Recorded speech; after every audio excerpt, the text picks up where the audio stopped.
Excuse me. Excuse me. Meeting's been called to order.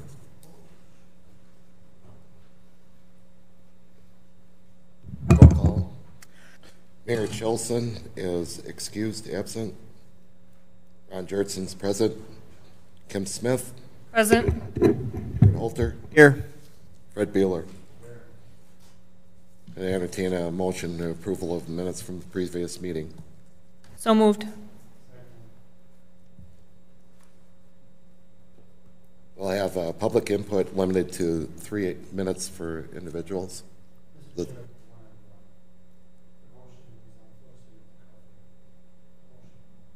on what?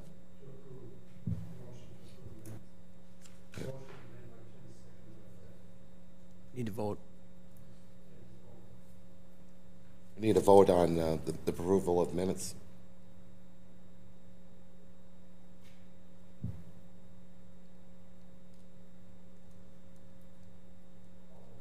All in favor?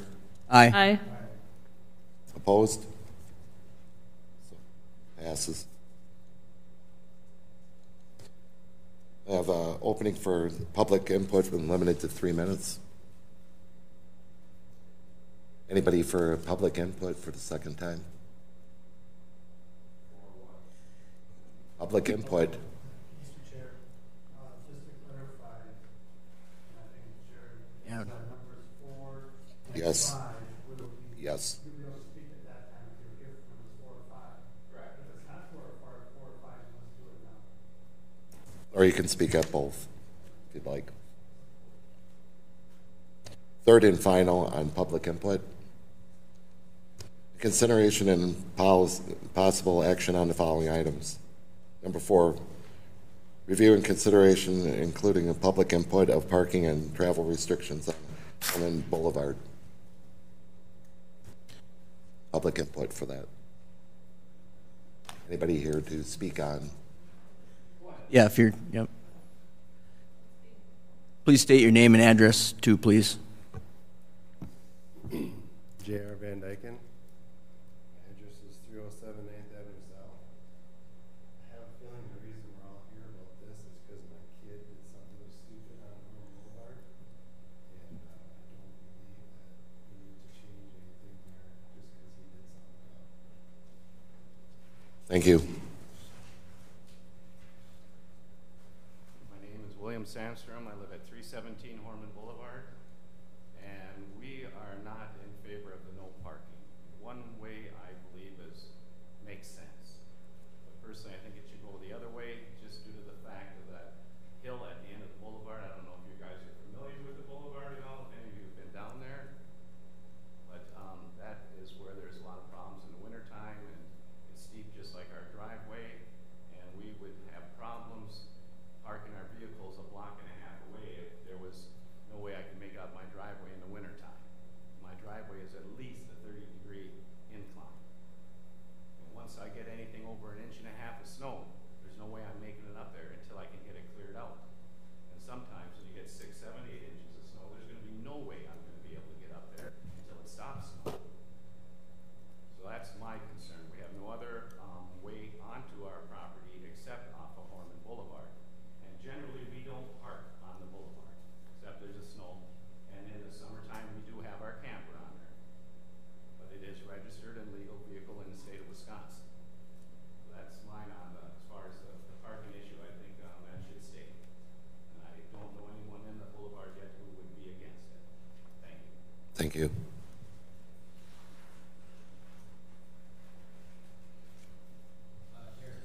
Derek Martin, 320 Horman Boulevard.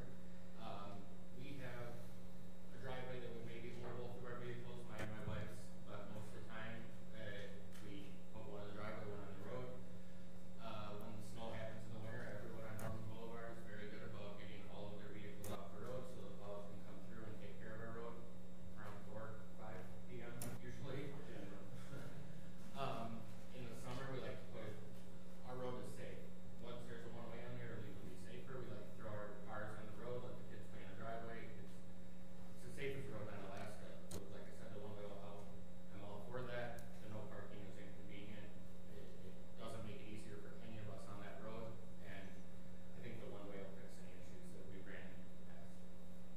Thank you.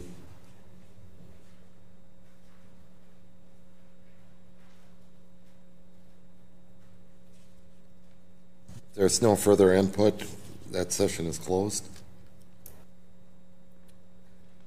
Number 5, review and consideration. Yep. Can we? Yep. Ron? Yes. Okay, so this came about, we talked about this last month's Board of Public Works meeting. It came about, as you can see in the packet, there's pictures of the mail vehicle that was hit out in the along Horman Boulevard. Staff did review the area, and in your packet tonight, what we are proposing at this time as a starting point would be one way coming in on the east side of Horman Boulevard, proceeding north, turning the corner at the end, and then coming back down to Green Street. The no parking that we're proposing is only along the island, so the parking along the far east and far west side of the street would be allowed under this proposal. So that just would clarify that there'd be no parking along the island of Horman Boulevard, even as much as it sounds like no one would park there, but it would clarify things if we did do that. I also did talk to Police Chief Troy Miller, who is in the audience tonight, about this, and there was really nothing they could do. There's really no signage out there presently for any traffic control out there, so technically you can park and have two-way traffic in the area. Right. Just for clarification to me, now I'm not sure that he's clarified that for you. I'm not sure where you stand. I guess I'd like to see a show of hands of which ones are okay with the, as Jared explained, the no parking pertaining to the island side only. You'd be okay with that? Nobody ever parks. Yeah. Nobody parks on the inside of that thing. Everybody parks along the curb. Right, and my driveway's halfway down the, go out here. No, well, no, that's, well, Right. if you're, yeah, you should go up to the podium if, to give a comment. Yes, please. My driveway is halfway down the island. I know you can't tell that from that picture as far as how steep it is. But that would be quite a concern, especially with the back side of that horseshoe is steep also. Very, especially in the wintertime, becomes very slippery. And I think that's where you're finding issues with the garbage trucks and UPS trucks going down there and getting stuck and then having to back up to make the corner. And that, I think putting parking there would just be, would increase that problem down there at the horseshoe.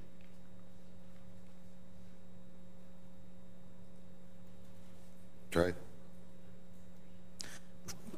Your Honor, before Troy gets up here, I just want to say too, I did forget, I did get a call from one resident that did state that they couldn't make it to the meeting tonight, but they do see the FedEx, UPS, and garbage Schwann's truck have a hard time getting around, and the school bus that comes in there, and then they were in favor of the one-way travel also, just to add that. They were in favor of that? Correct. Yeah. Okay. Troy Miller, Chief of Police. The only thing I want to add to this is I did drive by there this afternoon. I had informed Jared of this, and I kind of agree with people in attendance here. No one seems parked along that median there. They seem to be on the side of the residences. And I think just reading that and hearing them, there's probably a little confusion as to what we were talking about as no parking. But I think if we didn't do this, I think they'd probably agree with me that if we allowed parking on both sides, we could really be causing some issues for emergency vehicles. If we needed to get one of those big fire trucks back there, it would be very hazardous and we potentially couldn't even do it. So from a public safety standpoint, what is being proposed, I think these four in attendance, or five, would probably agree with that it probably is the best thing for the neighborhood. Thank you. One more question for Jared. I thought I heard someone in the audience were thinking the one way to be the opposite. Okay. I believe that because then you'd be going up that horseshoe, instead of going down it. And going down it, especially when it's iced up, I took out a rim on my truck this winter already because I hit the curb at the bottom due to the fact that the vehicle would not turn. So going up the hill, I think, would be more advantageous. it's iced up. It's very, very sketchy. Jared, your point. So I would agree there is probably a 6-7% grade on that curve there, but the problem is the natural tendency is that you would drive in on the top side because that's the natural way when you park along the curb. It's gonna feel like you're driving backwards if you come in on the bottom side. That's going to be the problem with having the one-way come into the bottom side and try and go up the hill at the end. I think really the natural traffic motion is to come in, make a left-hand turn into the Horman Boulevard on the upper side and park along like you would along the you would normally with parking on your right-hand side. When you're talking about the upper side, you're talking the east. The east side, correct, the east side. Okay. I'm Rita Myers. I'm at 314 Horman. The only thing is, I'm just thinking, if you do it the opposite way, garbage truck is going to have to go the wrong way. Mm-hmm. Yeah. Because they got those.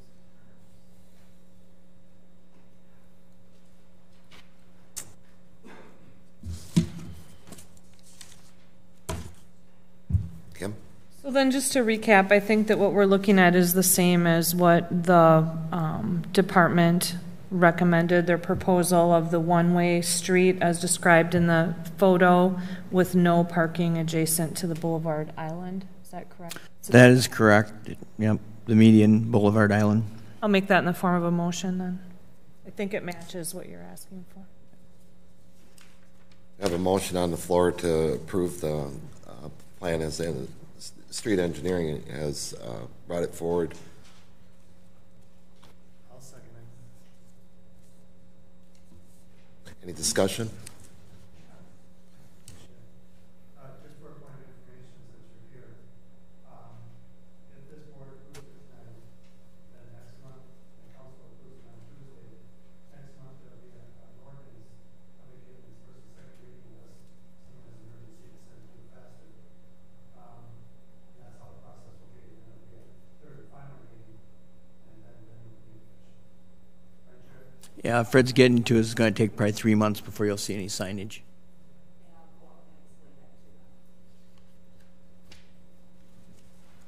One more question, if you don't mind.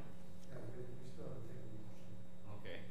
Where are we supposed to park that company in that? Just down Green Street and everybody walking? You'll still be able to park along the curb line, sir. Alrighty. So you'll be able to park just like you are today. We're just clarifying that you can't park along the island.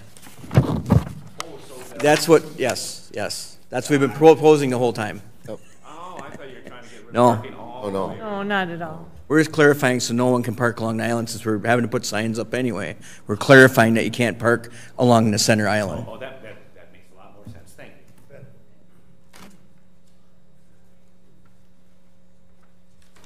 you. Need to vote on it? We'll take a vote on the traffic going one way and the parking as proposed by the City Street Department.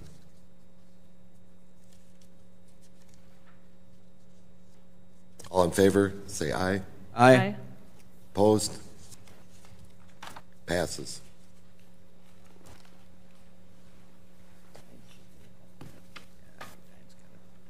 Review and consideration of public input of parking restriction at 2nd Avenue and Main Street and the alley between 2nd and 3rd Avenue South on Main Street. Discussion? This was actually included in last month's Board of Public Works packet. This is actually the no parking, stopping, or standing for the first 100 feet of the alley between 2nd and 3rd Avenue South, coming off of Main Street, in the location between David Ray's and the Sue Colby Salon. And also, we are proposing no parking for the first 15 feet coming around the corner at 2nd Avenue and Main Street. We've been finding with the parking downtown and the high volume of parking downtown, people are encroaching into spots they normally didn't before. So when you're making a right-hand turn off of 2nd Avenue South, which is State Trunk Highway 35, making a right turn onto Main Street to head eastbound, we are getting problems with cars parked in that area. We did also send this out for public input to the property owners in this area. The only concern I've got is we don't have enough parking down there the way it is. That's the only concern that I have. And that's a valid, ongoing, will ever be non-fixable situation for us. So where does it put us? How many are we going to lose? How many spots are we going to lose? 4? I think the 15 feet would possibly lose 1 spot on each end, but I think in order to get another car in there, it would be illegally parked into the crosswalk anyway. Yep. So we can't have anybody blocking the alleyway, so that's a moot point. Yep. I guess since Chief Miller's here, maybe we get a little public input from him also. I know he has taken a look at this area also. I know this area well from my travels. Yep. I've actually been on the sidewalk visiting David Ray's at the time, and there was a semi, as Jared described, trying to turn off of Highway 35 onto Main Street. And that truck had traffic stopped on Highway 35 because he couldn't make that corner because of that car being parked on the end there on the south side of the street. He essentially had to wait for the light to change to clear off traffic on Main Street before he could even pull around that corner, and then he was going into oncoming traffic just to get around there. I do agree with Jared, we would lose 1 spot on that side, and I have seen where they actually get very close to the crosswalk, parking back that far. So I think if we can eliminate that little section, we're only going to lose 1 spot on that side, and it's going to save us a lot more headache than it's going to create.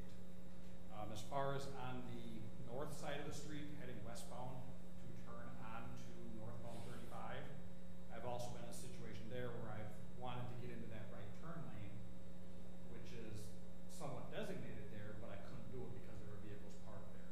And what that does, it eliminates that right turn lane from being used, and now you have traffic backing up further on Main Street. So again, I think we probably lose Jared 1 spot in that area as well. In each side, yeah. So we are looking at losing 2 spots. I agree, parking down there is horrible and very limited the way it is. But I think we are setting ourselves up for more success by eliminating those 2. Thank you. Eric? I spoke with Matt Boschka previous to the meeting, as well as Dave Scogan earlier today regarding this issue. Unfortunately, Matt could not attend because he has to get back to manage the restaurant.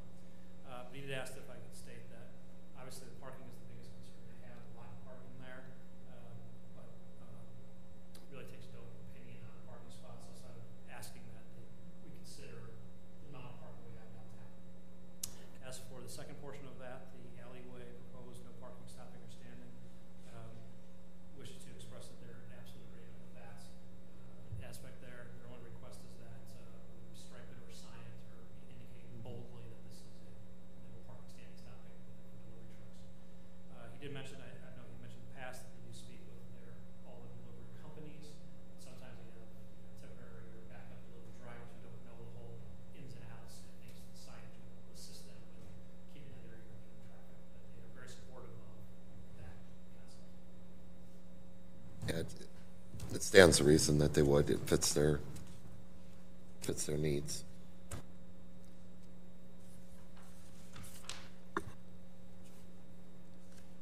All in favor?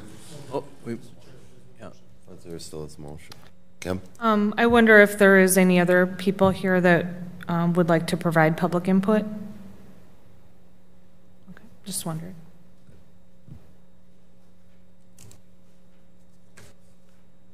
I make a motion that we accept the engineering's recommendation as outlined in the package statement for no parking as indicated on both locations, both in the alley as well as each side of Main Street. Second.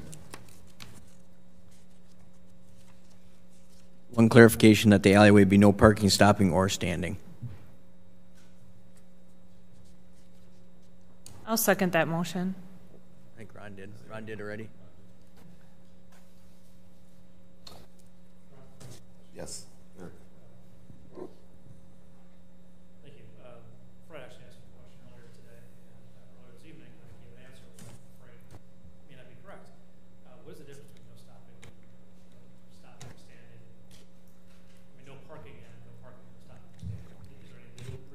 So basically, no parking means that you can't leave your car unattended. No parking, stopping, or standing means you can't even stop to let someone out. You're not supposed to stop and let your car run and have it just sitting there waiting for someone to come out of the building. So we're trying to not block the through traffic is what we're trying to do. But no parking would be, you could if it says no parking, technically it'd be, and Troy could come up and give us a better enforcement definition, but technically if it's no parking, you could stop, let somebody out quick and keep going. Then I guess the information I gave from was incorrect. Should we then not, if it's a safety issue for the first 15 feet, should I not suggest that we make that also no parking, stopping, standing? In theory, someone could park there and wait for someone to walk in the car and a truck comes. They could. Although they could move if the truck is there, Yep. but I guess that. I wouldn't have any problem signing that down there too, is no parking, stopping, or standing. You know. I will amend my motion to include no stopping, standing, or parking. At all locations. Just so I'm clear on it, that includes Main Street then? That includes the two And parking those stalls. 2 parking spots. Correct. Thank you.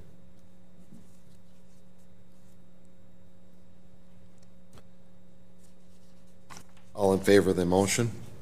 Aye. Aye. Aye. All opposed? Passes.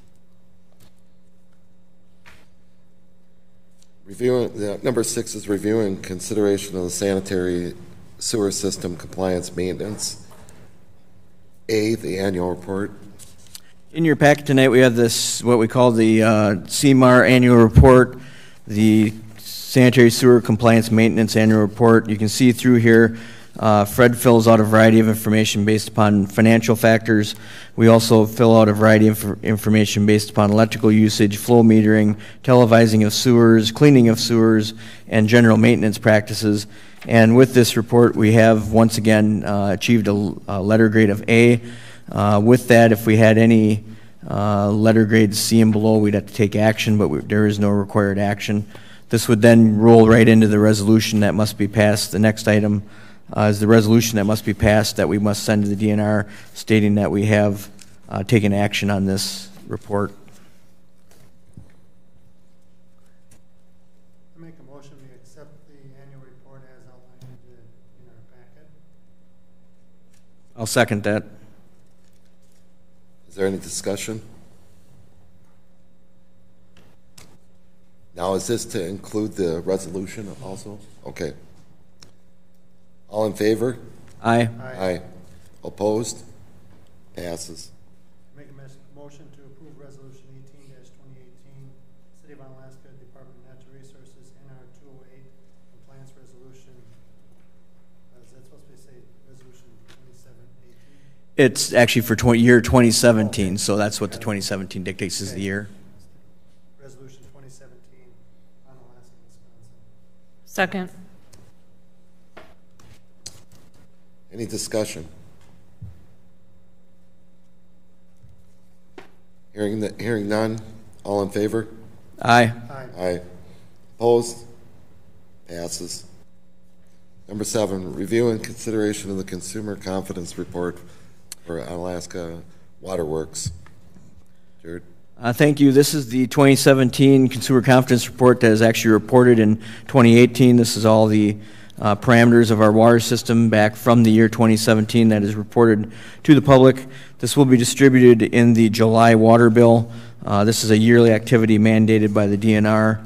There's nothing out of the ordinary in the report from other years, and we are within maximum contaminant levels on all the areas listed. The one thing I would point out at the top of the Consumer Confidence Report is that if the people do want to have public input on decisions affecting their water quality, this is the meeting where they can do that. So they could come to this meeting, and it's labeled as 6:30 the first Tuesday of the month to give input on their water quality if they would so choose. So more for information, but it's going to be sent out. So I'd make a motion to place it on file.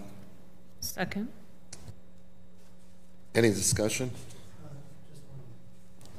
Just clarification, Jared, and these years go flying by, so I'm not sure, was it 2017 we had the UPS issue? Or was that The UPS issue was in 2017, but we actually noticed that already, so we did not have to put it in here. What we had is we had one fluoride sample that was given to FedEx, so we got the right, not UPS, but FedEx, and because the FedEx system lost it, we got back a destroyed slip that they destroyed it, but they didn't send it to us in time, that we didn't know that it had been destroyed, so we were noticed as non-compliance.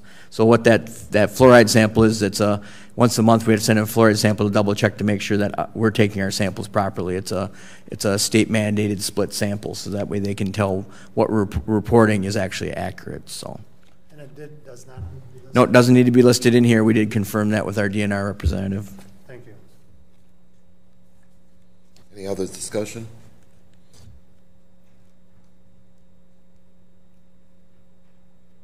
All in favor? Aye. Opposed? Passes. Number 8, review and consideration of the public works facility expansion concepts and budget work to be performed at the professional architectural firm. Jared? In your packet tonight, I have included a proposal from HSR Associates. They're the firm that did design the public works facility that was constructed and finished in 2007. In the packet tonight, you can see a variety of shaded or windowed areas with bubbles around them of a variety of spots and locations we wanted to analyze for possible building expansion at the public works facility. Since the public works facility was put in 11 years ago, we have added more equipment, more processes that we perform. We've been fortunate enough that we've had the old shop to use as overflow storage during the wintertime. It does look like the old shop will at some point be facing further development, redevelopment at that site with all the development happening downtown. It does look like we will lose that. With this, we are proposing to have HSR perform some cost estimates and analysis of what are our options. Those would be used to then further the capital improvements budget. This item was not budgeted in the 2018 budget, but I feel if we want to have a good budget number in the 2019 proposed capital improvements budget, this would be money well spent to get that number and have a good cost estimate. With that, the cost estimate then would be placed into the capital improvements budget for 2019 for possible action. So it's staff, if you look at the back second page, we are proposing to have item A, concept development, and B, budget development for $3,232 performed. We would be taking it out of the operating budgets for contractual services of 1/4 each of street, water, storm sewer, and sanitary sewer operating budget accounts.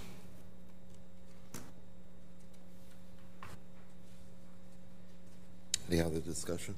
Kim? So you wouldn't be doing the rendering development? No, I think we'd wait with that we'd wait until we got a better, if we knew we were going to move forward with one, we would probably do the renderings. But I think at this time, if I had the concepts developed in the budget development, that would be the key to getting it into the budget. Okay. I'll make a motion that we move forward with the architectural work with HSR in an amount not to exceed $3,232, which will be paid for through the operating budget. Correct. I'll second that. Any other further discussion? Mr. Chair, I have a question for Jared. You said, I thought I heard you say water, sewer, sanitary sewer. Storm sewer, water, street, storm sewer, sanitary sewer, and water. Okay, no storm. Street, storm, sanitary sewer, and water. No general fund. Street, which is general fund, storm water. Okay, so in the street department, it's coming out of the general fund portion. Correct. Okay. The contractual account, the 290 account. Okay. Any other discussion? All in favor? Aye. All right. Opposed? Nay. Passes. Review and consideration of bids received for Main Street and Sand Lake Road 12th Avenue Traffic Signal Improvement Project. Jared? We opened the one bid that came in today, and I will say this is probably one of the more interesting bids that we have received in a few years here. So we opened bids today. We looked through. We only had one bid come in from Pember Companies, and we opened that bid this morning, and the bid that they submitted was for $130,853. Shortly after we got the bid, we got a call from one of the owners of Pember Companies, and they sent us an email afterward, and I'm going to read that email into the record here. That was sent to Kevin. He called about an hour after the bid opening. Basically, per our phone call today, our electrician sent us a revised quote at 10:04. After the bid closed, I talked with him over the phone. His supplier revised his quote the last minute. The increase in electrical is $21,244. They go on to explain where those items were: video detection and the traffic signal controller. He states they called 10 different electrical companies, and Van Eert was the only subcontractor that was willing to quote the project. They didn't get a firm number from him until yesterday afternoon. Pember looks forward to working with the city, can revise the prices. If not, we would ask to be excused from our bid that the error is more than our markup from the job. Also attached the emails. With that, then, if you add that in, that's where I got the parentheses number. It would be a bid of $152,097. What staff is proposing is to throw out the bid, not qualify the bid. I also include in the back Strand's opinion of probable cost was approximately $113,000. So it came in above what we had estimated for the project. We did contact a local contracting firm, and we think if we rebid it, we will get more bids. We will do a better job as staff to reach out and do some work to ensure that the bidders in our area are informed of the bid this next time. So what we're proposing is to throw out today's bid from Pember Companies, rebid the project, and bring it back through the July meeting cycle. With that, due to the getting the advertisement in the newspaper, getting the proper number of days afterward, we will probably not have it, and we moved up the last Board of Public Works meeting for July due to July 4th. We will most likely not have the bid for the July Board of Public Works meeting, so we'll have it just before council. So this item will be going straight to the July council meeting if that meets with everyone's approval to take it from the Board of Public Works on. Thank you. I think that makes sense. So I would make a motion that we would throw out the one bid received from Pember Companies for the traffic signal replacement project at 12th Avenue, Sand Lake Road, and Main Street, and rebid the project for the July meeting cycle. Second.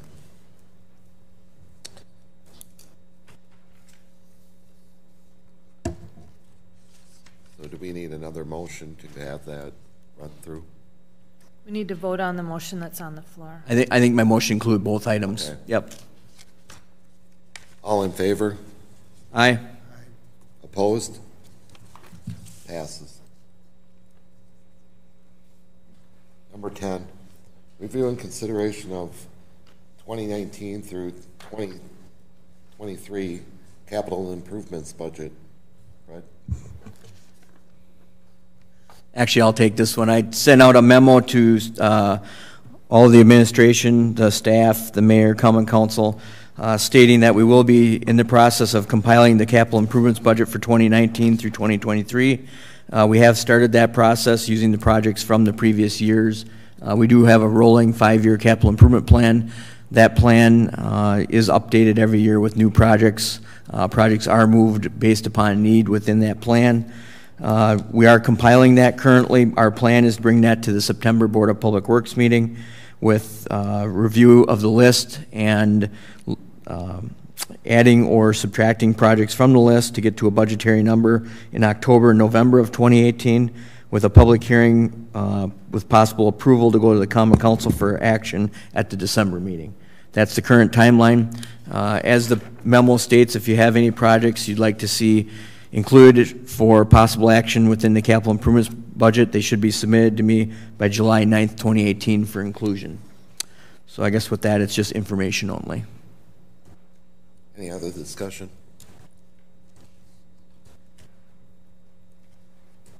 Number 11, review and consideration of repairs to storm sewer water box culverts in the Greens Coulee area. Jared. We recently had the county do bridge inspections, and as part of the bridge inspections, we do have the box culverts on Greens Coulee, Evenson Drive, Clearwater Drive, all inspected. Part of that inspection we received this spring showed that there's some deterioration in joints on the box culvert going under Greens Coulee Road. As you know, this is the only way in and out of the coulee. Staff is recommending to have the work done to repair these joints. The original proposal from HydroClean had 11 joints. We are proposing 15. We are going to clean out both sides of the box culvert, so I think we're going to find a little bit more deterioration that's probably covered up with soil sediment presently. So we are proposing to have HydroClean do this work for $20,420. This was not budgeted. I would propose that would have come out of the 2011 capital project fund balance, if Fred is okay with that, or it could come out of the operating expense account, contractual account, and its stormwater operating budget. So I guess, Fred, I would look for some input on which one you'd like to see. Can you tell me what year you're referring to? 2011.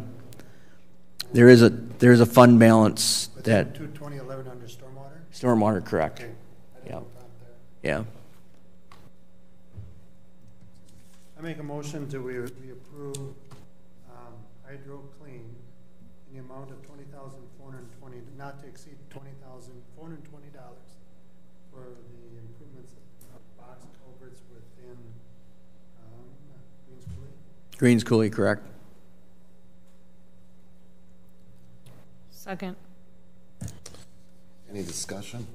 One thing, Your Honor, and that's utilizing the 2011 capital projects under stormwater. Correct.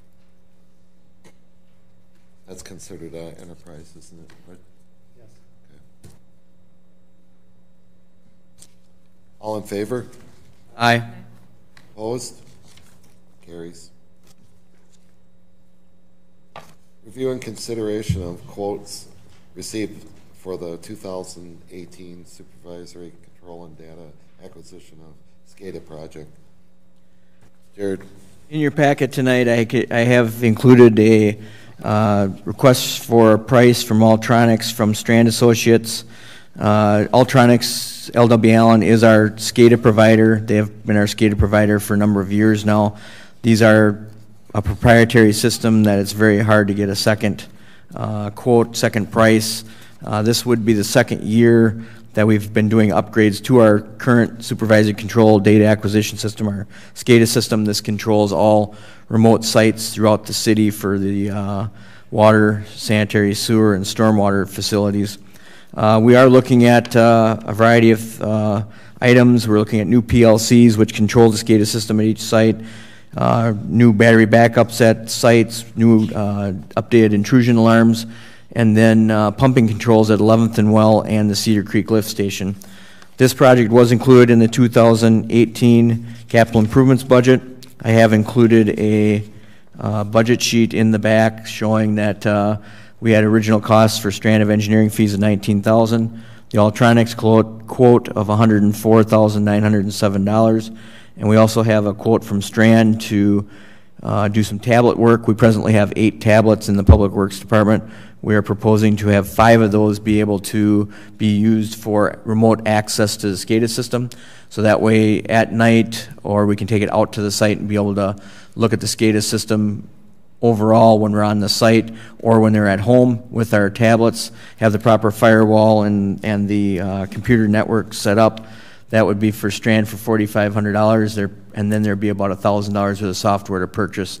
That comes to $129,407.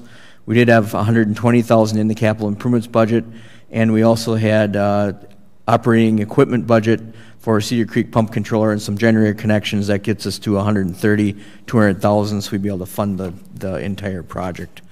I guess with that, I'd open it up for questions. Fred. My only concern, and I'm sure that you got some, but sometimes the basics we miss. Are we going to have any issues with humidity or of sort in any one of these locations that would cause these instruments to? We currently have a PLC. The programmable logic controller. We have them at the site already. These are the ones we have, though, are from 2008, so they're 10 years old when we first put the system in, so we're updating them. Some of them have been replaced over the years because they gotten hit by lightning or they've went out, but this would be updating all of them. So they're all made to be, was it NEMA certified? They're all sealed to be all for this environment. This is all equipment that, this isn't, you can't go to Best Buy and buy this equipment. You need to get, specifically it's for water and sewer applications. So I'm comfortable that this is all items that are made specifically for this, these locations and environments. I make a motion that we approve the SCADA project as well as the, in other words, the cost not to exceed, would you say, 130? Yeah, the $129,407 was the whole entire project cost. $129,407, which included the electronics and SRAM. Correct? Yes, and up to $1,000 for software to purchase too for the project. That is also included. I'll second that. I've just got one question, Jared. The tablets, I understand the benefit of that having that tool right with you as you're dealing with a problem. My question is, has it ever been, I don't know if we've done this in the past, but I've got the options at school to run items from the smartphone anywhere. What is the difference of going that route versus this route? We have looked at the option of running it from a computer or from a smartphone, and we're doing it this way for security reasons. So that way only these 5 tablets will be properly configured to get into the system. So if you wanted to, if we configure it for like my city smartphone that I have so I could get into the SCADA system and change a setting, it would be, I think it wouldn't be totally vulnerable, but it would have a level of risk. Where we've been told that if we do it this way through the tablets, our level of risk is very low. Well, I get that. It's only as good as the person that's operating it as far as security goes. If you lose it, it's a losable deal. Oh, yeah. The cell phone's losable. Yeah. The tablet could be lost, but it would hopefully time out and have to have a password to get into it. Yes. And that's the same with the system that I use. If you don't have the information, you're not going to gain access. It's the only question I had was regarding what would be the cost difference if we went that way. You wouldn't have the information for me tonight on it anyway. I don't.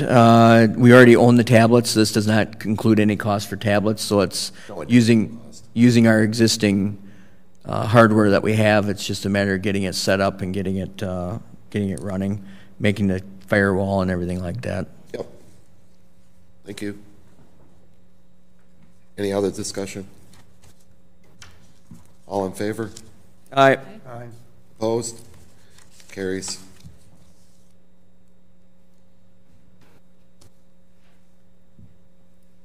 Number 13, review and consideration of professional engineering services for 2018 utility project. Jared. Well, in case you haven't noticed, Kevin's on crutches. So his ability to be staking projects right now is kind of limited. So right after it happened, we actually contacted Short Elliott Hendrickson SCH. They have a local office. They have actually already been helping us stake the Holiday Heights portion of the 2018 utility project. It's worked very well. They've been able to take their GPS unit out and use our coordinate system Kevin's set up and his data, and it's been working out very well. Kevin's been doing a great job of coordinating the projects yet, and I've been trying to get outside. He's been getting out a little bit now too, but we really need them to assist with. There's probably 3 days of curb and gutter staking at some point that need to be done. They're out there staking storm sewer today, I think, or today, yeah, this afternoon. So it's just needed. I don't have the capability and time in the day to go out and do any sort of staking, and Kevin's laid up. So what we're proposing is not to exceed $19,601.16 for engineering services, and it'd be used on a hourly basis as needed. Be charged to the capital improvements project for which the work is being done. So they're going to charge us by the hour? By the hour, yes. And they only come out when we call. Okay. Any other discussion?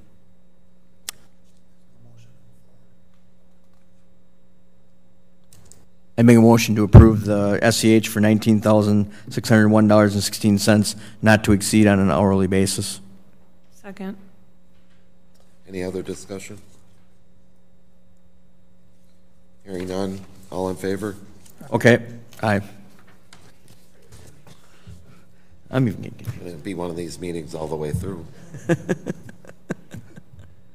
I anticipated that. You notice it's bothering me. It passes.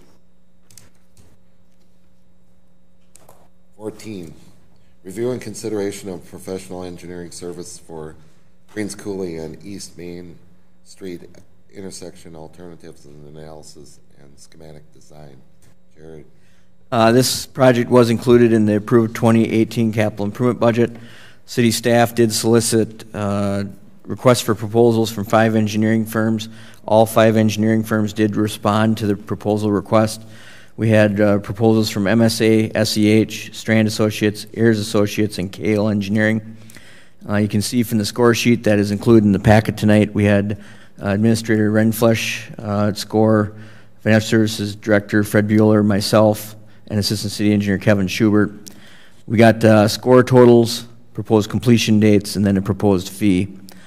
Looking through the scoring and the proposed cost estimates, you can see that the combination of score and cost, when you look at the two, kind of lends itself to MSA with the combination of score and cost.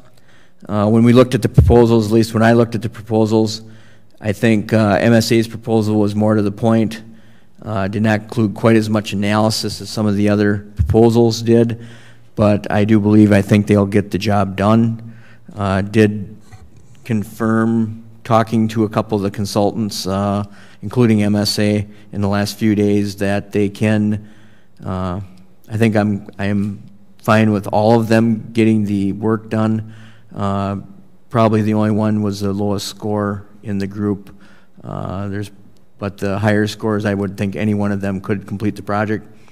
I guess it would be one thing that if we did go with MSA, the one thing they did not have that some of the other ones did have was a process of showing what the traffic modeling could look like with a visual model for a public information meeting, where it actually shows the vehicles traveling through the intersection through whatever control they have, whether it's a traffic signal or a roundabout or whatever was chosen. MSA did say that for another $4,000 they could do that. That would bring theirs up to $41,728, which would be which was included in SEH proposal, and then they did have Strand had it as an option in their proposal. So I guess with that, open up for questions. It was a lot of good proposals. Took a lot of time to evaluate them. We tried to write a good request for proposals to make sure we got good proposals back, and I think we did. This is an intersection that has received near constant input from the public as far as what they perceive as a problem out there. This will look at what kind of safety deficiencies we have, what could be done at the intersection, how it interacts with the on and off ramps. I think this, moving forward, would give us a really good indication of what we would need in the capital improvements budget if we wanted to move forward with a long-term fix.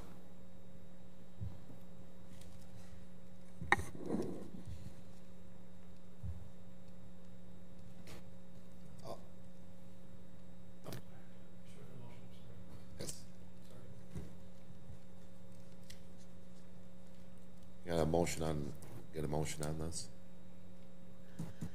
I guess I'd make a motion to approve MSA And I would like to include my motion to have the extra $4,000 for the video traffic simulation for a total of $41,728. Eric. Second. Thank you, Kim. Jumping the gun here, I apologize. Michelle. For the sake of discussion here, just want to point out, the scoring was done on a questionnaire based on the ability to show experience, I forget all the points there, but it was not scored upon the fee. That was kept separate from the scoring methodology. So it's only on our judgment based on the proposals that they could actually accomplish the work and get it done with the appropriate staff, the time frame, what have you. So I think it's important to note that when you see the higher scores, some of those are the higher prices. That those didn't go hand in hand. It was minus the fee scored that way. I do want to concur that I do believe that any of the the higher score ones can do the work. So it is, the information is all comparable? Fred? One question I guess I had for Jared is, in your request for proposal, did you ask for a simulation? I did not ask for a simulation. That was something that the consultants brought out to our attention. We did not ask for any kind of simulation in the proposal.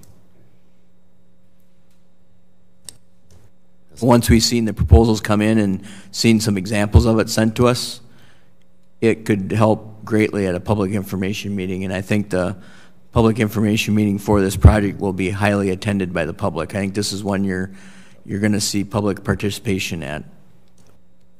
I agree. So, And we did have a $100,000 budget in the capital improvements budget. I am hoping that if we would decide to move forward, the rest of that money can then move toward further design on the project. again, the information that we've got here on the scoring, it's all comparable. Okay. All in favor of the motion? Aye. Aye. Aye. All opposed? Passes.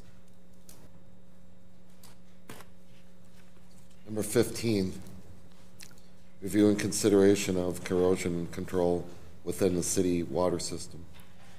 I wanted to give an update to the Board of Public Works and Council regarding the corrosion control within the water system. The Hawkins water treatment has submitted to the DNR. We have not gotten back any approvals yet to start adding orthophosphate. You can see that the date received was 4/24/2018 for the request, and this was a letter dated May 11th, 2018. We have started testing per the protocols from Process Research Solutions.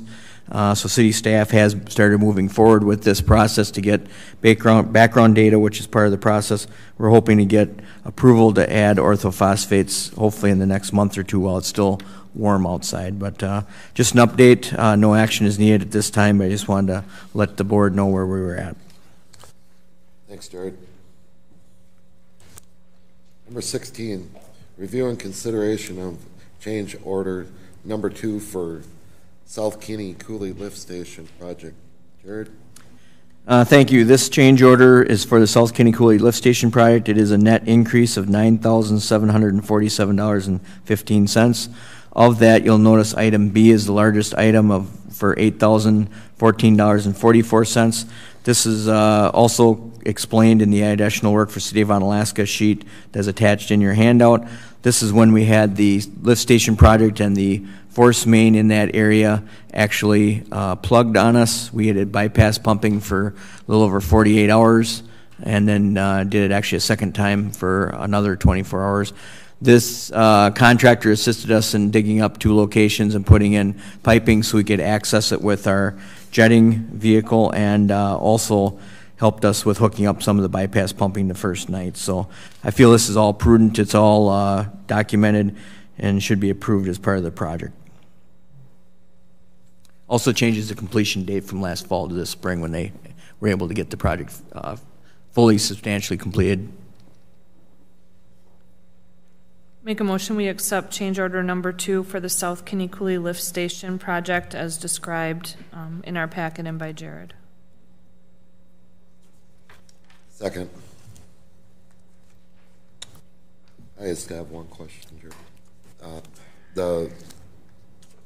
The add-on for them, the workmanship was adequate for the dollars? Yeah, actually they did it, well, Kevin can answer too because he was out there, but when the force main plugged, it was all hands on deck. And I think the foreman that is listed in here, I don't think he slept for 24 hours, along with a couple of our employees. I know he worked through the night because it happened about 3 in the afternoon when it finally happened. And he was working until, I think he finally went back to his motel room about 7 o'clock the next night when he finally left the job site. So they probably assisted more than actually what's on here, which they were great assistance. I mean, it would have taken us much longer if they wouldn't have been able to excavate out those locations, because then our staff would have had to have done even more work. So And down longer. yeah. It actually saved us money in the end because we were paying for the pumper truck to be there for every hour it was there. So the faster we tried to find a solution is the faster we actually didn't Bargain dollars. incur cost. Yep. Any other discussion? All in favor? Aye. Aye. Aye. Opposed? Passes. Number 17, review and consideration of quotes for installation of security cameras for the Public Works facility. This was included within the 2018 approved budget for the Public Works Department. These are cameras for the Public Works facility, hallways, common areas, so we can get some recordings of what's happening all throughout the day and actually all areas of the night. Surprisingly, we have a lot of people coming and going into that building all hours of the day with either call-ins, or we even have all city departments actually get called in and use equipment on there, whether it's the Omni Center, Parks Department, police come through. There's a variety of people coming and going. So we'd like to include this within the Public Works facility. We did get 2 quotes that are listed in your packet tonight, one from Gorilla Security and one from First Business Solutions. We did look at other vendors. We've looked at multiple options, multiple ways of doing this. Public Works staff probably has 2 months into trying to get quotes on cameras. It's been a ordeal, to say the least, trying to get quotes on cameras. I think the Public Works staff will be very happy to get this project behind them. We did have $20,000 budgeted in the 2018 budget. We did use some of those funds to do the Public Works building alterations, if you remember a month ago. Those alterations, we had to only charge under $1,500 from the camera account. We had enough funding in the other sources. So we are proposing tonight to move forward with First Business Solutions for $18,532.20. One of the unique things with this is that it does add a cabinet where our IT room is in the Public Works facility is in one far corner. This does include the capability of adding future cameras in our heated storage bays and further out in the building. So it gives us an opportunity to add more cameras later. So we're trying to think of the future also with this work.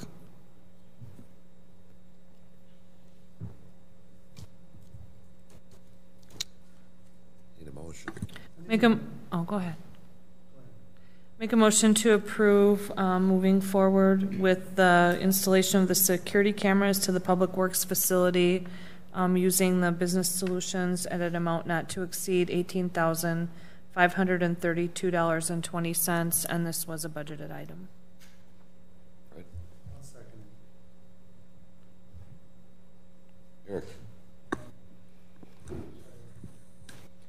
Explain, we're talking about security cameras in the Public Works building. Is it at the equipment? Is it at the sensitive information areas? Is it at the employees? What's the target here? Yep, our target is right when you come through the main public door where most of the employees come in. We're going to have a camera that's going to one camera that's going to point down both hallways. You're going to be sitting down both hallways.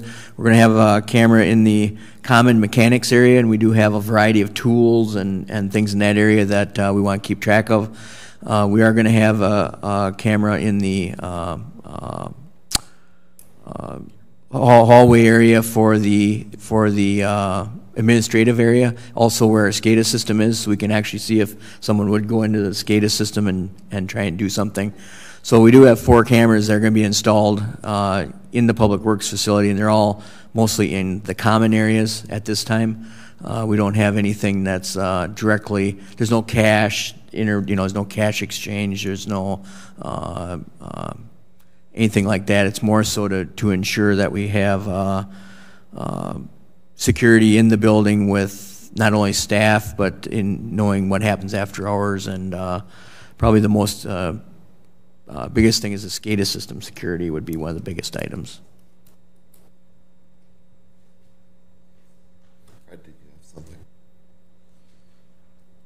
I've only got 2 concerns. The one concern was the same as Eric's, sensitive. We really don't handle checks and things like that out there. So, and the other one is you were talking about you needed cameras to see who's handling our equipment other than SCADA's. I'd like to think we trust and believe in our employees. I have all the way through. Go ahead. You can go ahead. That's fine. My question was just if there is an ongoing, like a service agreement necessary with this system, or is it something that we can just learn, we meaning all of us, I guess, not me personally, learn how to operate it? Like if there's fine tuning or periodic different maintenance type things, are we going to be able to do that ourselves, or is it something better served with having some kind of maintenance contract?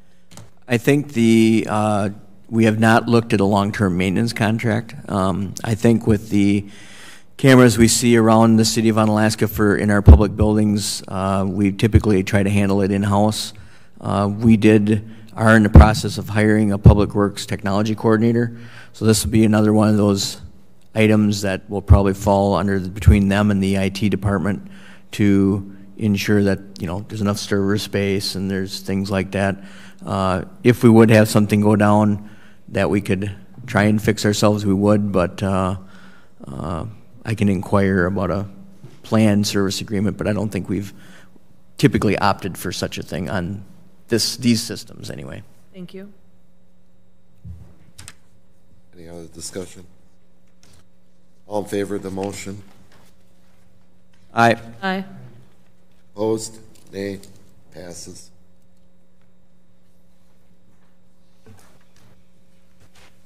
Number 18, pay estimates, Strands Associate, Short Elliott Hendrickson Incorporated, Matthew Construction, Hemper Companies, Gerke Excavating, Huffman and McNamara Nursery, Ayers Associate, and any other contractors and developer.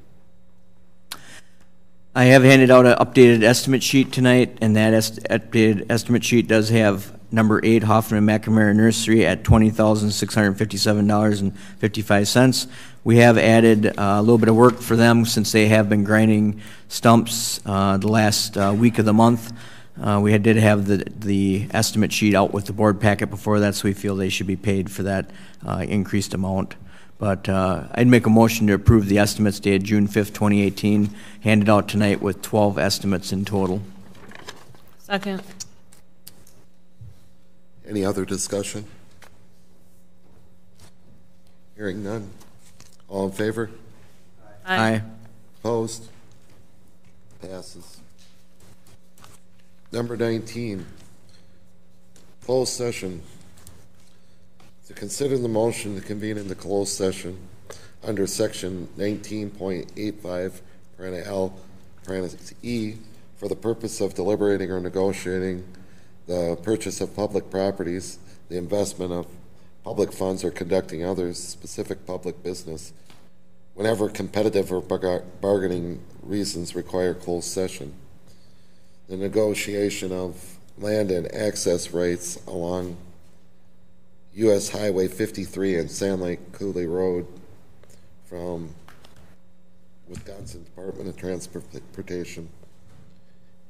If any of these actions are required in open session, the Board of Public Works will reconvene into open session to take necessary actions or continue with a printed agenda.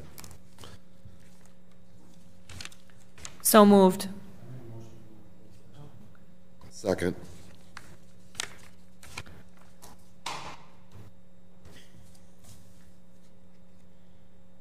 It's a roll call vote. Kim, aye.